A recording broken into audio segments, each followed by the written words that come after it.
On that, I want to bring in a guy who's obviously in the middle of it right now. Congressman Bob Good joins us. He represents Virginia's 5th Congressional District, and he's the chairman of the House Freedom Caucus.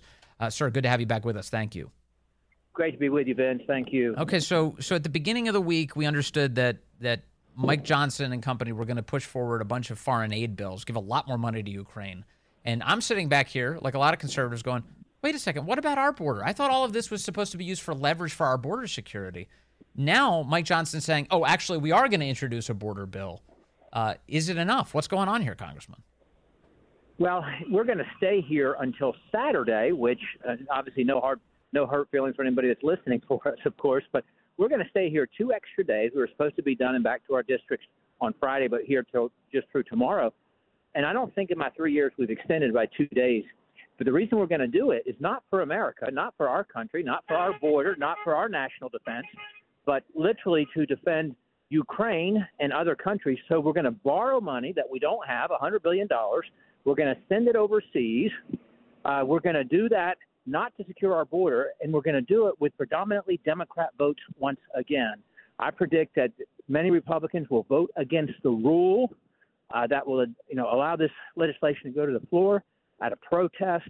But I suspect the cake is baked, the deal is made, and Democrats will provide as many votes as are needed to make sure the legislation comes to the floor. And then to your earlier point, the so-called security bill, border security bill, is a separate bill that the Senate will laugh at. They won't take it up because it's not attached to any leverage or any must-pass legislation. No, we forfeited all of that with the NDAA, the spending bills, and now FISA reauthorization, and then the Ukraine the Democrats want more than anything else. We've not used those for leverage for border security as we promised the American people we would, in fact, do. So these foreign aid bills include Ukraine, Israel, and Taiwan. Also, apparently, there's a TikTok ban somewhere in here as well. Is that right? Yeah, that's correct. Okay. So, that's correct. And Ukraine gets the lion's share of the money, as I understand it. Of course, about 60% of it. It's about $60 billion borrowed to send to Ukraine with no defined mission, no defined limit to U.S. involvement. And a matter of fact, they say it like it's a good thing. The neocons, if you will, who can't get enough money for defense, can't get enough money for foreign wars, can't get enough money for Ukraine, they're saying, well, most of this money is going to go to our own donors in our own districts, our own defense contract buddies, the industrial military complex, as if that's a good thing. It's insane. It's totally insane.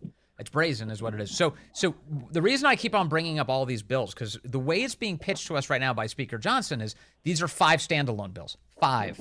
But that's not quite true, is it? Because in the end, all of these foreign aid bills are going to be tied together as a single bill before they're sent to the Senate. And then meanwhile, that border bill will be left to die on its own. Do I have that right? Absolutely. They're going to use Israel to hold hostage the Ukraine support so that, in other words, those who might be inclined not to vote for Ukraine, well, we don't want to vote against Israel support. So they'll have but then you're right. They'll put those 4 together as a package when they send it to the Senate. And the only one that won't be taken up by the Senate, of course, will be the one that defends the United States. Well, in other words, we've lost all of our leverage. We have no leverage left. We can't secure our border. We have forfeited our leverage, and partially because the Speaker wants Ukraine as much as the Democrats do. And so if the thing you want is the same as what your opposition wants, then you, of course, have no leverage to throw in something else that you want. And so we were told and promised that the border was the hill we would die on, and we would utilize Ukraine was the last stand. We were going to utilize that as leverage to get this done. And, of course, we have surrendered that, chosen not to do that. What happened? The American people. What happened to him? So in May of 2023, the Federalist has a write-up of this today. It's excellent. And they point out that then Mike Johnson, just an individual member at the time, he said that the United States, quote, should not be sending another $40 billion abroad when our own border is in chaos. American mothers are struggling to find baby formula. Gas prices are at record highs. And American families are struggling to make ends meet without sufficient oversight over where the money will go. That is not what we're hearing from Mike Johnson now. Now he's supporting sending a lot of money to Ukraine. What happened to him? Why? Well, it's consistent with what happened on FISA. For 7 years, he sat on judiciary where he voted for a warrant requirement, and he held the position of the Constitution first, American constitutional liberties first, and yet he has abandoned that with his support, his vote against the Biggs FISA warrant requirement. He voted against that and voted to reauthorize FISA without those protections for U.S. citizens. The quick answer to your question is I don't know. I don't know what has changed. I don't know why he seems to be making the wrong decision on everything. On border security, we have the text out now of the Ukraine funding bill, and I just want to point out what's in it, which is going to probably horrify most people who hear this. $300 million for the State Border Guard Service of Ukraine. Yes. There's a $300 million provision for the State Border Guard Service of Ukraine. I mean, can it get any more offensive than this? Well, after all, defending a nation's border is apparently important unless it's our border.